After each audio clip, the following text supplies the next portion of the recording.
কৰিছোঁ এই গ্ৰন্থৰ উন্মোচনৰ প্ৰাক মুহূৰ্তত ৰূপেদা বেগমৰ এই অনুলিখিত আত্মজীৱনীখনেও পাঠক সমাজৰ মাজত যথেষ্ট মৰম বুটলিবলৈ সমৰ্থ হ'ব। তাৎপৰ্যপূৰ্ণভাৱে ৰূপেদা বেগমে সেই দিনতেই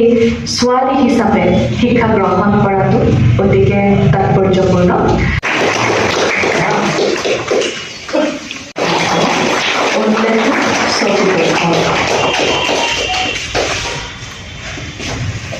আৰু মই মাইক্ৰফোনৰ সন্মুখলৈ আমন্ত্ৰণ জনাইছোঁ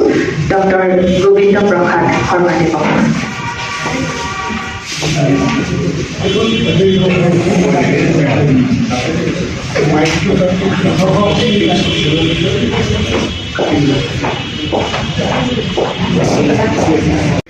এটা বিশেষ গোষ্ঠীৰ মানুহ হিচাপে আপুনি মই সকলো সমান, কিন্তু কিছুমান ৰীতি নীতি আপোনাকো এটা গোষ্ঠীত বান্ধি ৰাখিছে, মোকো এটা গোষ্ঠীত বান্ধি ৰাখিছে, আৰু গোটেইবিলাক লগ হ'লে কিন্তু সকলোৱে হৈ যায়। এইখনৰ তেনেকুৱা এখন কিতাপ, ৰূপেদা বেগম সোণোৱালী অতীতৰ সন্ধানত। মই যি এবাৰ পঢ়িবলৈ আৰম্ভ কৰিলোঁ, মই ভাবিছোঁ বেছি পঢ়িব নোৱাৰিব, কাৰণ এওঁৰ বিষয়লৈ কি তেওঁ নিজে লিখিব। কিন্তু তাৰপিছত মই পঢ়িতে দেখিলোঁ যে মই এতিয়া এৰিব খুজিলেও এৰিব নোৱাৰোঁ। আৰু ইমান আটাইতকৈ ডাঙৰ কথাটো হ'ল ইমান সহজ সৰল নিজৰ কথা ঠিক নজৰালীৰ দৰে। পুৰুষৰ ক্ষেত্ৰত নজৰালীয়ে যিটো কৰিছে, নাৰীৰ ক্ষেত্ৰত ৰূপেদা বেগমে সেই একে কৰিছে। আৰু দুয়ে মুছলমান আৰু দুয়ে মুছলমান সমাজৰ কথা কৈছে, নিজৰ মুছলমান সমাজখনৰ কথা কৈছে। আৰু এটা কথাত মিলি গৈছে যে একেটা অঞ্চলৰ কথা, একেটা অঞ্চলৰ ধৰক মঙলদৈ অঞ্চলৰ গ্ৰাম্য অঞ্চল বা গ্ৰাম্য সংস্কৃতি, সেইটোৰ মাজেদি ফুটি উঠিছে। সেইকাৰণে মই ভাবোঁ এই ধৰণৰ কথাবিলাক, আমি চহৰৰ কথা বহুত জানো, আমি গাঁৱৰ কথাও জানো, কিন্তু একোটা ভিন্ন ভিন্ন গোটৰ গাঁৱৰ যিবিলাক কথা জানিবলগীয়া থাকে, সেইবিলাক কথা আমি জানোনে? ইয়াত খৰচী মাৰি লিখিছে সংস্কৃতিৰ কথা, সেইবিলাক সংস্কৃতি বুলিও কোৱা নাই, সহজ সৰলভাৱে কৈ গৈছে। গতিকে কি কৈছোঁ আপোনালোকে জানে, কিন্তু মই মোৰ কথা কৈছোঁ। নজৰালীয়ে যিটো কৰিছিলে একে কথা। আৰু তাৰপিছত প্ৰফুল্ল দত্ত গোস্বামী নজৰালীৰ কিতাপখন মোক পঢ়ুৱাই এৰিহে যে তুমি পঢ়িবাই। আৰু এতিয়া প্ৰফুল্ল দত্ত গোস্বামী নাই, কিন্তু এই ৰূপেদা বেগমৰ সোণালী অতীতৰ সন্ধানত পুৰুষৰ এটা কাউণ্টাৰ পাৰ্ট নাৰী, সমাজখন পুৰুষ আৰু নাৰীৰে তেওঁ যদি আছে একেটা অঞ্চলত, মঙলদৈ একেটা অঞ্চলত, তেন্তে আমি নাৰী সকলো আছোঁ। আৰু তেনেকুৱা বহুত কথাই নাৰী হিচাপে তেওঁ কৈছে। সেইকাৰণে পঢ়ি ভাল লাগিল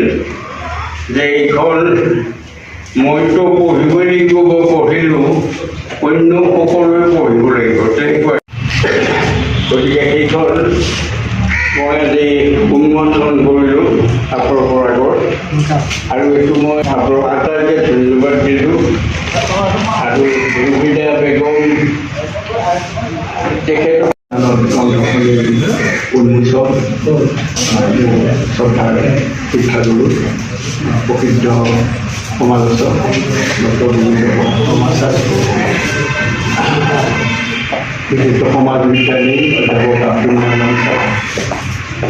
মোৰ অনুজপতি গল্পকাৰ তৰুণ বুদ্ধিজীৱী, তেজপুৰ বিশ্ববিদ্যালয়ৰ সহকাৰী অধ্যাপক ডক্টৰ সঞ্জীৱ ডেকা, আৰু গ্ৰন্থখনিৰ অনুলেখক মোৰ ভাতৃ শফিকুল হক, আৰু সমবেত অসমী সমাজ, যি নজৰালী পণ্ডিতৰ লেখা লগত এই ৰূপেদা বেগমৰ সোণালী অতীতৰ সন্ধানত গ্ৰন্থখনিৰ যি তুলনা কৰিছে, তাৰ এটা বিদ্যায়তনিক মূল্য আছে বুলি মই ভাবোঁ। কেতিয়াবা কি হয়, গ্ৰন্থ উন্মোচনৰ কাৰণে মই পাতনি লিখিবলৈ দিলে খুব সদৰ্থক কথাবিলাকে কোৱা হয়। কিন্তু এইটো এটা বিদ্যায়তনিক ভিত্তি এটা আছে আৰু কাৰণ চাৰে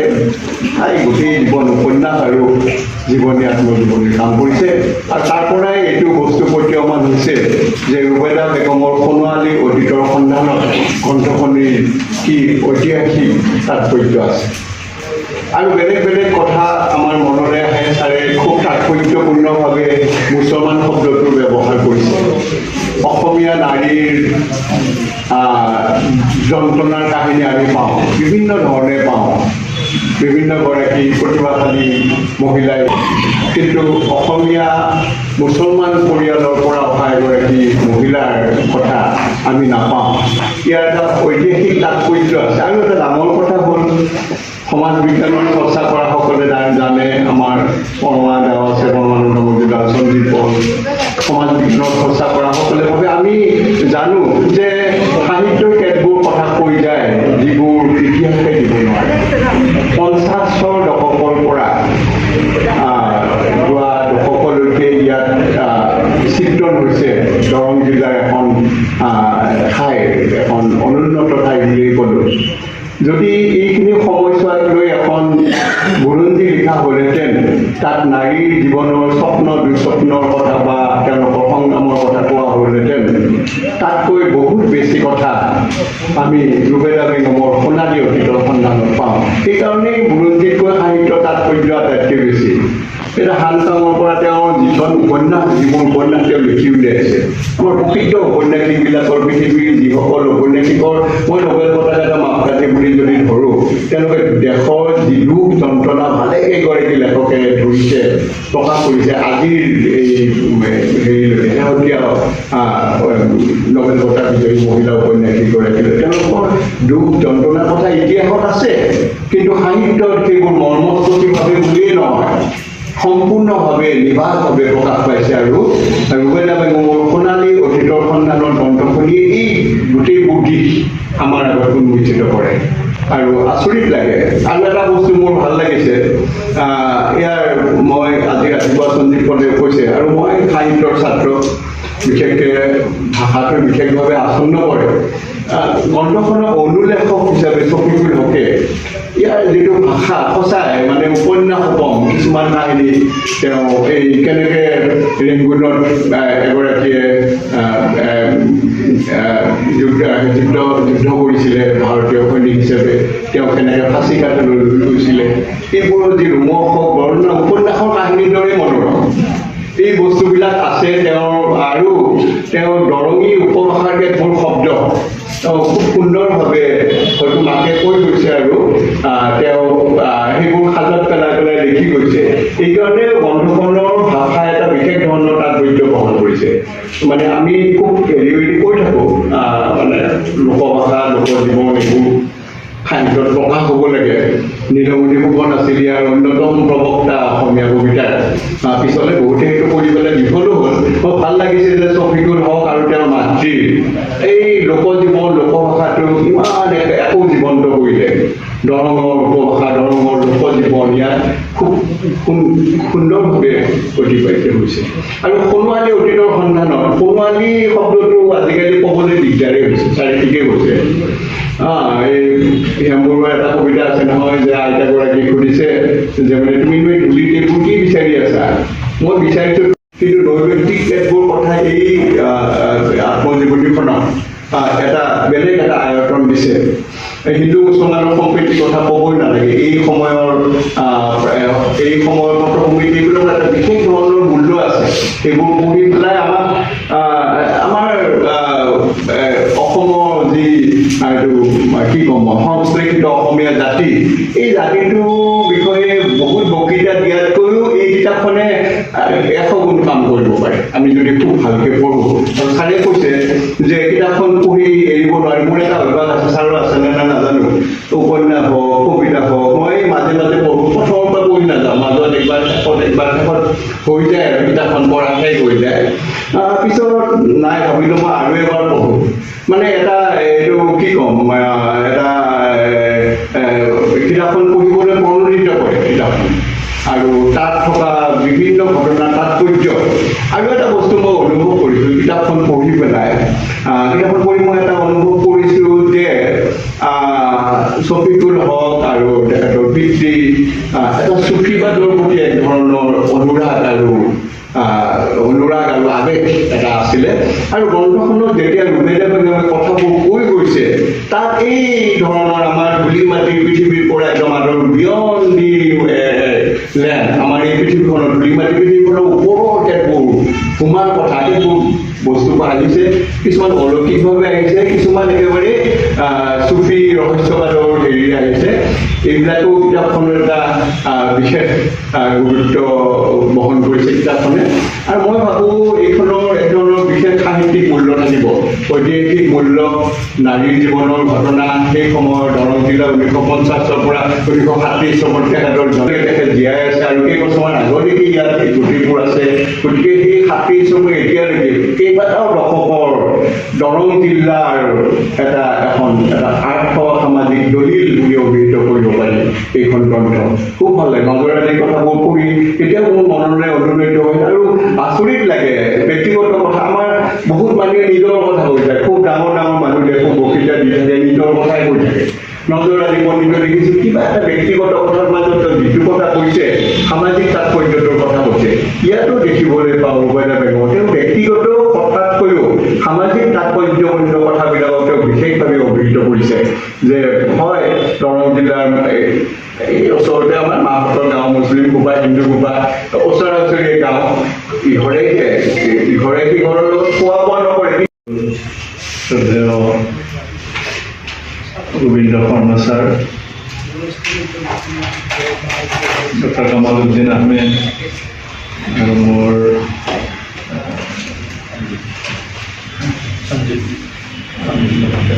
অধ্যাপক সঞ্জীৱ আৰু আজিৰ এই গ্ৰন্থখনৰ অনুলেখক মোৰ অতি মৰমৰ বাবে আজিৰ উদ্যোক্তাসকলক মই শলাগি লৈছোঁ আৰু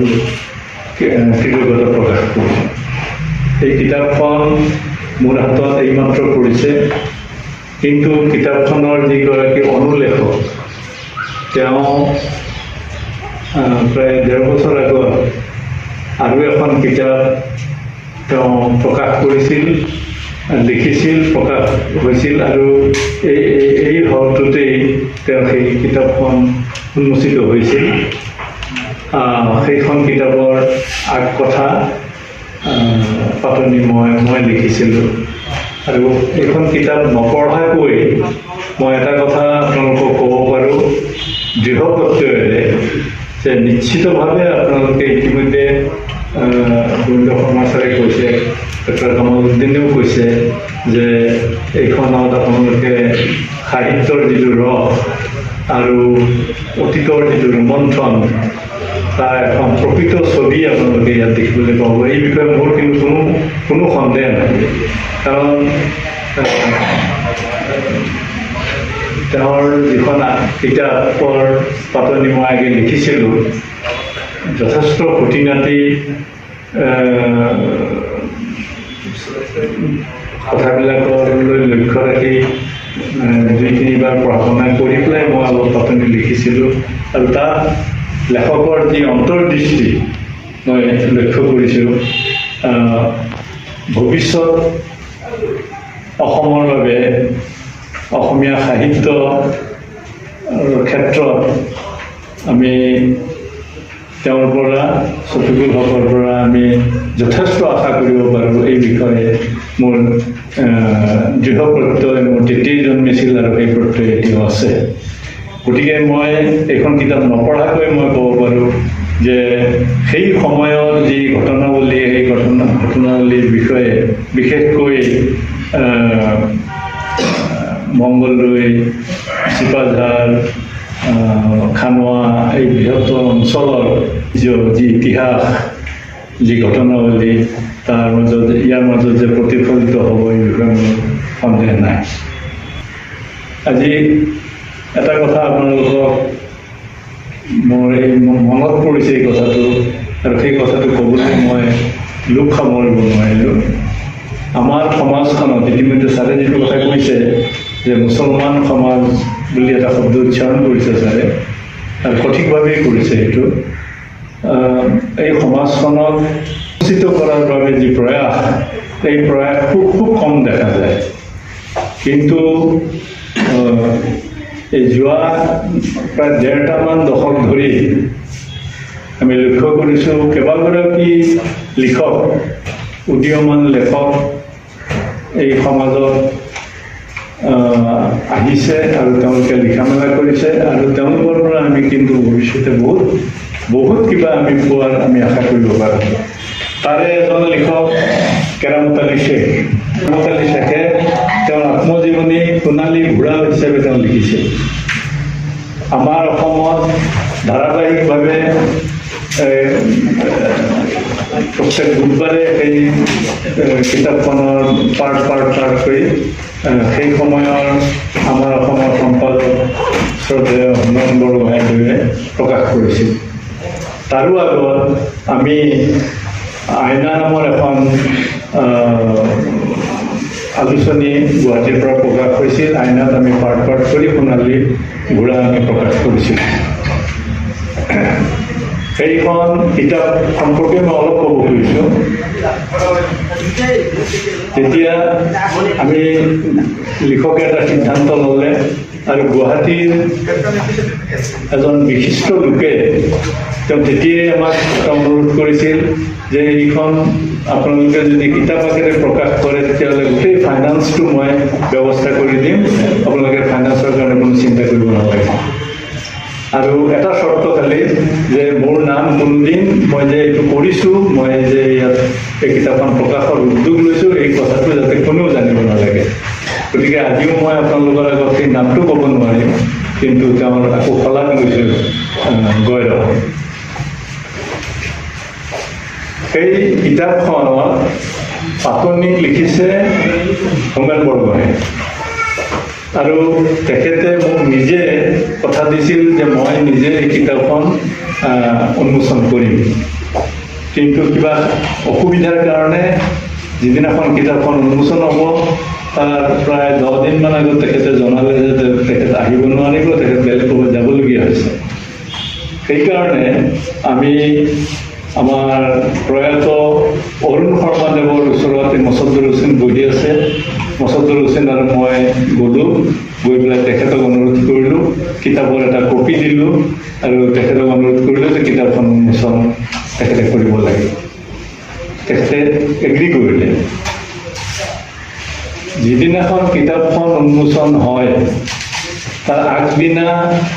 অৰুণ শৰ্মাদেৱৰ পৰিবাৰ বাইদেউৰ এক্সিডেণ্ট হৈ পেলাই তেখেত বেড ৰিডেন হোৱাই নহয় হস্পিটেলাইজ হ'ব লগা হ'ল আৰু GNRCত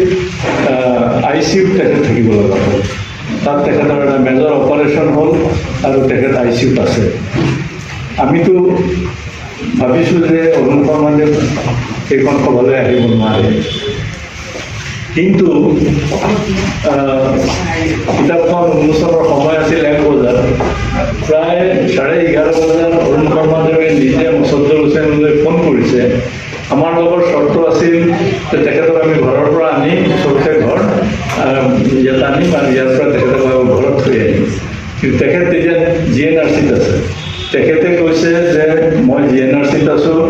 তেখেতৰ মিছেছৰ কথা কৈছে তেওঁ এনেকুৱা অপাৰেশ্যন হৈছে এতিয়া ICUত আছে বেহুচ হৈ আছে কিন্তু তোমালোকে চিন্তা নকৰিবা মই এই অনুষ্ঠানলৈ যাম আৰু মই কিতাপখন উন্মোচন কৰিম আমি অলপ আচৰিত হৈছোঁ বোলে মানে তেখেতে কিতাপখন উন্মোচন কৰিবলৈ কিয় আহে তেখেতৰ মিছেছ বেড ৰিডেন নহয় তেওঁ অজ্ঞান হৈ নাৰ্ছিং হোমত পৰি আছে তেখেত আহিলে তেখেতে কিতাপখন উন্মোচন কৰি যিখিনি কথা কৈছে সেইখিনি কথা শুনিলে আপোনালোকে বুজিব তেখেতে কৈছে গোটেই ঘটনাটো বৰ্ণনা কৰি কৈছে যে মোৰ মিছেছৰ এই অৱস্থা তেওঁ অজ্ঞান হৈ নাৰ্ছিং হোমত আছে ডক্টৰৰ তত্ত্বাৱধানত আছে তথাপি মই ইয়ালৈ আহিছোঁ এইকাৰণে আহিছোঁ যে এইখন কিতাপৰ যিটো ভাষা সেই ভাষাই তাৰ লালিত্যই মোক ইয়ালৈ টানি আনিছে মানে এজন সাহিত্যিকে সাহিত্য একাডেমী বঁটাপ্ৰাপক এগৰাকী এগৰাকী বিশিষ্ট সাহিত্যিক অৰুণ শৰ্মাদেৱৰ নিচিনা এজন মানুহৰ এই চাৰ্টিফিকেটখন, এই তেখেতৰ বাক্যশাৰী মানে আমাক মানে এই কিতাপখন কিমান উচ্চমানৰ হৈছে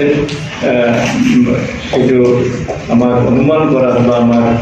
মাপকাঠি আমি নিৰ্ধাৰণ কৰাত আমাক সহায় কৰিছে। তাৰো আগত হোমেন বৰগোহাঞিদেৱে যেতিয়া কিতাপখন মানে এই পাতনি লিখি দিয়ে, এই পাতনি তেখেতে লিখিছে যে এইখন মই কোনো কিতাপৰ সম্পূৰ্ণ পুথি আকাৰে যেতিয়া প্ৰস্তুত নহয় তেতিয়ালৈকে মই কোনো কিতাপৰ পাতনি নিলিখোঁ, কিন্তু এইখন পুথি আকাৰে প্ৰস্তুত হোৱাৰ আগতেই মই ইয়াৰ পাতনি লিখি দিছোঁ এইকাৰণেই যে মোৰ দৃঢ় বিশ্বাস সেইখন কিতাপ অসমীয়া ভাষা সাহিত্যত মাইলৰ পুথি হিচাপে চিহ্নিত হৈ থাকিব। একেজন লিখক আৰু এই দুগৰাকী অসমীয়া ভাষা সাহিত্যত প্ৰতিষ্ঠিত দুগৰাকী ব্যক্তিৰ তেওঁলোকৰ এই কমেণ্ট। সেইদৰে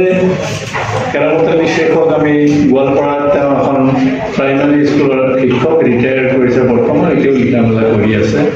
সেইধৰণে আমি এজন লিখক দেখিছোঁ নেকিবুল ইছলাম, তেওঁৰ ঘৰ মৰিয়নীত, তেওঁৰ কৰ্মক্ষেত্ৰ আছিল তিতাবৰ হায়াৰ ছেকেণ্ডেৰীত, তেওঁ হিষ্ট্ৰীৰ তেওঁ ছাবজেক্ট টিচাৰ আছিল। তেওঁৰ এখন কিতাপ তেনেকুৱা শফিকুলৰ কিতাপ আমি জানিব দেখিছোঁ। তেওঁৰ প্ৰথম কিতাপখন যিটো মানদণ্ডৰ নেকিবুল ইছলামৰ কিতাপৰ প্ৰায় এই একে মানদণ্ডৰে, গতিকে তেনেকুৱা সাহিত্যিক কিন্তু আমাৰ মাজত লাহে লাহে ওলাইছে এইখন সমাজৰ পৰা, যিখন সমাজৰ কথা চাগে ৰেফাৰেঞ্চত কৈছে। গতিকে তেওঁলোকৰ এই লিখা মেলাবিলাকত আমি ভৱিষ্যতৰ এটা সোণালী দিন আমি আশা কৰিব পাৰোঁ। আৰু আজিৰ এই কিতাপখনৰ জৰিয়তে শফিকুলে নিশ্চিতভাৱে যি মেছেজ সমাজক দিব, মই এই বিষয়ে মোৰ কোনো সন্দেহ নাই।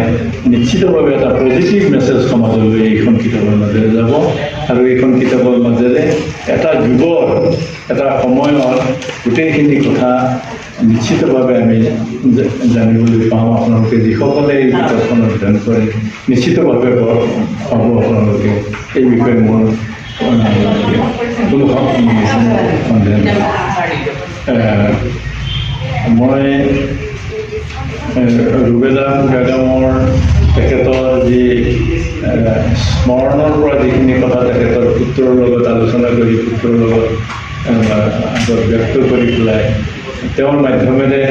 আমাক জানিবলৈ দিছে, তাৰ বাবে তেখেতলৈ কৃতজ্ঞতা জ্ঞাপন কৰি আৰু শফিকুলৰ এই প্ৰচেষ্টাৰ প্ৰতি মোৰ আন্তৰিক শুভেচ্ছা জনাই আপোনালোকক আৰু এটা কথা কওঁ, আৰু কিছুদিন পিছত হয়তো আমি শফিকুলৰ আৰু এখন কিতাপ আমি আমাৰ হাতত পঢ়িব, আমি দেখিবলৈ পাম। ইতিমধ্যে তেওঁ পাণ্ডুলিপি প্ৰস্তুত কৰিছে আৰু শ্ৰদ্ধেয় হীৰেণ গোহাঁই ছাৰে সেই কিতাপখনৰ পাতনি লিখি দিয়াৰ মানে তেখেতে সন্মতি প্ৰকাশ কৰিছে। সেইখনো এখন মোৰ হাততো অলপ প্ৰবন্ধ পাতি পৰিছে তেওঁ, মই এইবিলাক চাইছোঁ। অতি উচ্চমান বিশিষ্ট সেইখন এখন কিতাপ হ'ব, মোৰ সেই বিষয়ে কোনো সন্দেহ নাই। আৰু তাৰ পৰা সেই কিতাপখনৰ পৰা আমি অসমৰ বিষয়ে, অসমত ঘটি থকা বিগত 3 শতিকা জুৰি যিবিলাক ঘটনা আমাক আক্ৰান্ত কৰি ৰাখিছে, সেইবিলাক বিজ্ঞানসন্মতভাৱে সেইবিলাক কথা বিশ্লেষণ কৰা হৈছে, খুঁটিনাটিভাৱে বিশ্লেষিত হৈছে সেইখন কিতাপত। তেনেকুৱা এটা উচ্চ মানদণ্ডৰ কিতাপ এখন আমি পাম।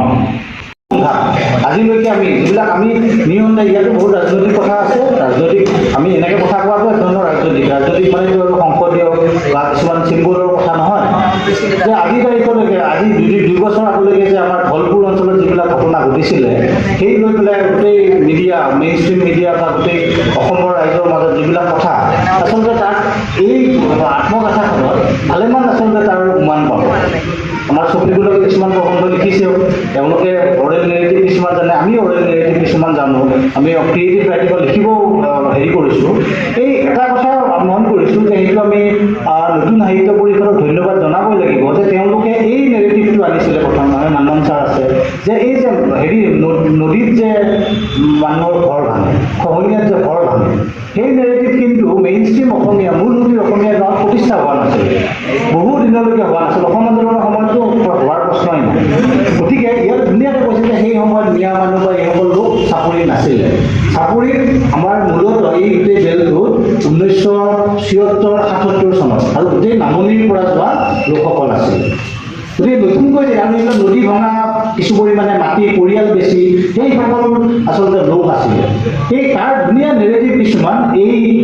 মানে আত্মগাথাখনত আছে। আৰু চাকৰি প্ৰসংগত মই ক'ব খুজিছোঁ সেইটো কথা হয় যে অসম আন্দোলনৰ ঠিক পিছতে আচলতে চাকৰিৰ কিছুমান অধ্যয়ন চলাইছিলে আমাৰ পৰাগ দাস বা অন্যান্য ইছমাইল হুছেইন তেওঁলোকে।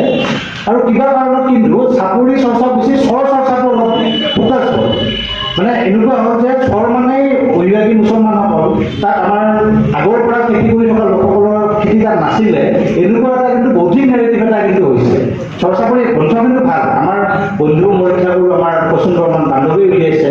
আমাৰ সৌৰভ আহমেদৰ গ্ৰন্থ আছে, এইটো খুব ভাল গ্ৰন্থ, আমাৰ মেইন ষ্ট্ৰীম মানুহে পঢ়িবলগীয়া গ্ৰন্থ। কিন্তু মই এইটো কথা ক'ব বিচাৰিছোঁ যে চাকৰিত যে আজিৰ তাৰিখতো আগৰ পৰা বাস কৰি অহা লোক কিছুমানৰ কিন্তু খেতি আছে, সেই কথাটো কিন্তু ক্ৰিয়েটিভ সাহিত্যত নাই। আপোনালোকে যদি অন্যটো অন্যপোষ কৰে মনত পেলাই যদি তাত অলপ কথা আছে। আমাৰ যতীন্দ্ৰ কুমাৰ বৰগোহাঁইৰ যিখন পৃথিৱীৰ মৰম তাত চাকৰি খেতিৰ কথা আছে। উজনিতো এতিয়াও চাকৰিবিলাকত পৰে, কিন্তু সেই চাকৰি আৰু আমাৰ ইফালৰ চাকৰি অলপ বেলেগ, ষ্ট্ৰাকচাৰবিলাক অলপ বেলেগ, দূৰত্বটো অলপ বেলেগ। এই চাকৰি নেৰেটিভখিনি মই যোৱা 2-3 বছৰত মই গোটাবলৈ যত্ন কৰি আছিলোঁ আৰু দুৰ্ভাগ্যজনকভাৱে কোনো লিখিত নেৰেটিভ আচলতে পোৱা নাযায়। মই ভাবোঁ যে চাকৰি সম্পৰ্কত উপন্যাস যি কম পৰিমাণৰ ফিকশ্যনেল যিবিলাক কাম হৈছে, কম পৰিমাণৰ চাকৰি আনুষংগিকভাৱে আহিছে। আমাৰ দিলীপ ফুকনৰ এখন একেবাৰে অল্প চৰ্চিত সৰু উপন্যাসিকা সাঁথৰি আলোচনী ওলাইছিলে অস্থি ধনচিৰিত্ৰীৰে বুলি, তাত চাকৰিৰ গোটেই বৰ্ণনা আছে। কিন্তু মই কোনো নন ফিকশ্যন ৰেফাৰেঞ্চ দিব পৰা, যদি কোনোবাই কাইলৈ ৰিচাৰ্চ পেপাৰ লিখে ৰেফাৰেঞ্চ দিব পৰা জোখাৰে কিন্তু চাকৰি এই মানুহে খেতি কৰাৰ গোটেই কথাটো কিন্তু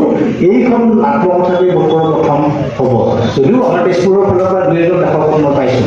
গতিকে এই যিটো ভূমিৰ যিটো জটিল আজিৰ তাৰিখত যিবিলাক নেৰেটিভ কিছুমান কোৱা হৈছে, হিন্দু মুছলমান যিবিলাক আমাৰ যিসকলে মানে সেইসমূহ লৈ পেলাই যিসকল মানে ভোটৰ ৰাজনীতি বা এইবিলাকত মানে লাভ ল'ব বিচাৰে, কিন্তু তাৰ তুলনাত বস্তুটো যে আৰু এটা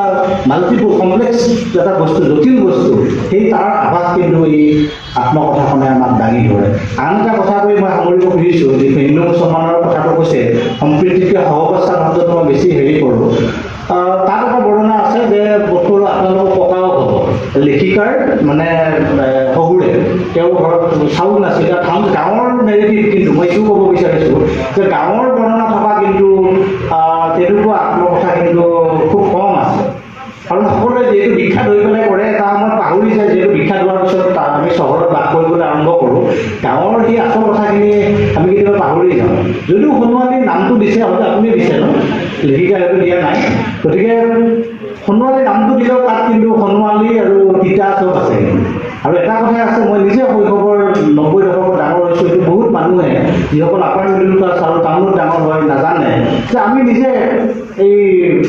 এসাঁজ খাই এসাঁজ লঘোণ কৰা মানুহ আমি দেখিছোঁ। আৰু এইটো মই যেতিয়া ডিব্ৰুগড় বিশ্ববিদ্যালয়ত আছিলোঁ, তাৰ ওচৰে পাজৰে গাঁওবিলাকত হেৰি কৰিছিলোঁ, তেতিয়াও দেখিছিলোঁ যে ব্ৰহ্মপুত্ৰ ভেলীত মেইন ষ্ট্ৰীম অসমীয়া গাঁৱত এসাঁজ খাই এসাঁজ লঘোণ কৰা 2000 চনলৈকে আছে। যেতিয়া নতুন চৰকাৰ আহিছিল, যেতিয়া এই 3 টকীয়া চাউল বহুতে হাঁহে, কিন্তু 2 টকীয়া 3 টকীয়া চাউল যেতিয়া হৈছে তেতিয়াৰ পৰা খাদ্যৰ হেৰি কমিছে। এতিয়া আমি বিশুদ্ধ মিডল ক্লাছ এটা হেৰি ফালৰ পৰা পাওঁ যে হাজিৰা মানুহ নাপায়, কিন্তু আমি বিশুদ্ধ আমাৰ ঘৰৰ জেগাটোৱে নিশ্চয় এইটো এগ্ৰী কৰিব। আমি নিজে মোৰ গোটেই প্ৰথম বৰ্তমানৰ গোটেই দাৰিদ্ৰৰে ভৰি আছে, আমি নিজে সেই তেনেদৰে ডাঙৰ হোৱা 2000 চনলৈকে। সেইটো হয়তো আমাৰ চহৰীয়া মধ্যবিত্ত বহুতে হয়তো সেইটো উপলব্ধি কৰিব নোৱাৰে। তাত লিখিছে যে যেতিয়া এসাঁজ খাই এসাঁজ, কিন্তু মাটি বৃত্তিও আছে, কিন্তু গোটেই কৃষি পদ্ধতি তেনেকুৱা আছিলে যে তাৰ হেৰিয়ে মানে তেতিয়ালৈ হাইব্ৰিড ধানটো ওলোৱা নাই। আচলতে আমাৰ হাইব্ৰিড ধানটো ওলোৱাৰ পিছত আৰু ইফালে 2 টকীয়া চাউল ওলোৱাৰ পাছতহে অসমীয়া মেইন ষ্ট্ৰীম গাঁৱত 2-3 সাঁজ ভালকৈ পেক কৰি খাব পাৰিছে। চ' এই ধৰণৰ এতিয়া বেলেগ বেলেগ পঢ়ুৱে বেলেগ বেলেগ দৃষ্টিৰে চালে নিশ্চয়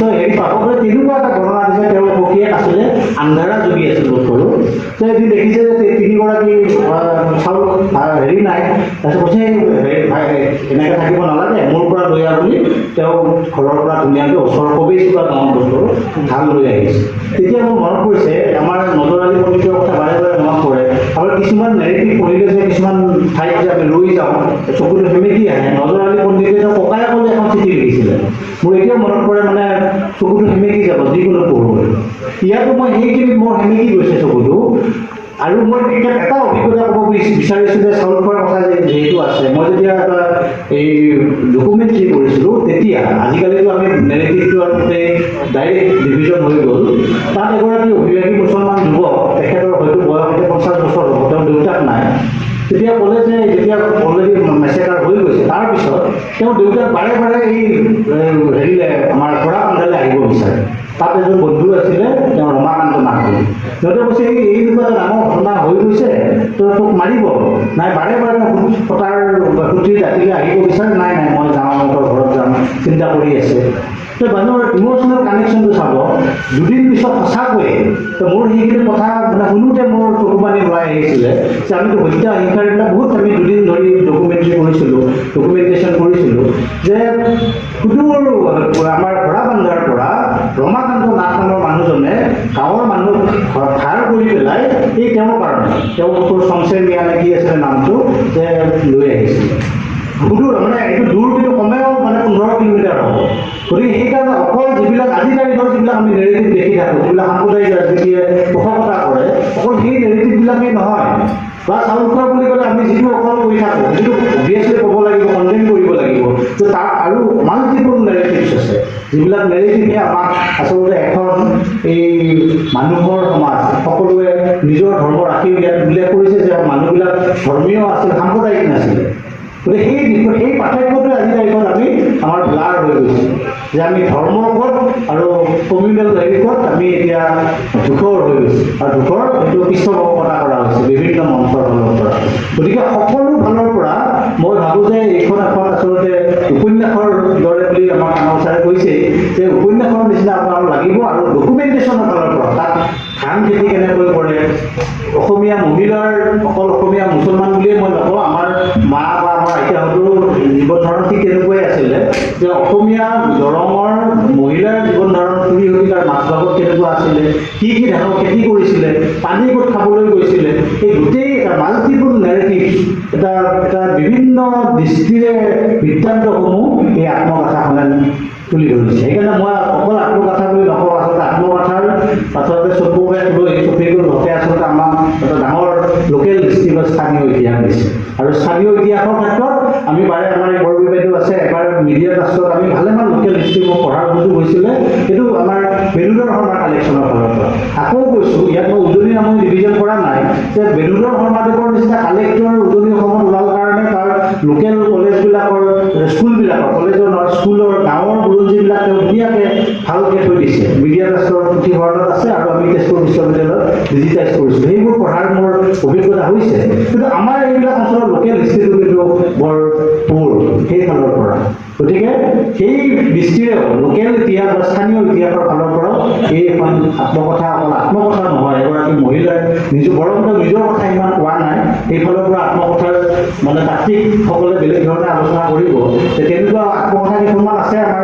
যোগেশ্বৰ সমাজৰ আত্মকথা আছে, যে নিজৰ কথা বেছি নাই, প্ৰকৃতি নৈ নিজৰ এইবিলাকৰ কথা আছে। মহেশ্বৰ নাথৰ আত্মকথাখনতো নিজৰ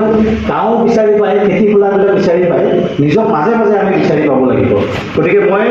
মোৰ থুলমূলকৈ এজন পঢ়ুৱৈ, এজন দৰঙৰ এজন ইতিহাস সুনিয়ন্ত্ৰিত ছাত্ৰ, এজন কেতিয়াবা কাহিনী লিখিব বিচৰা শিকাৰু হিচাপত মই দুআষাৰমান ক'বলৈ যত্ন কৰিছোঁ। কিবা যদি ত্ৰুটি হৈছে আপোনালোকে মাৰ্জনা কৰে। ধন্যবাদ। আপোনালোকৰ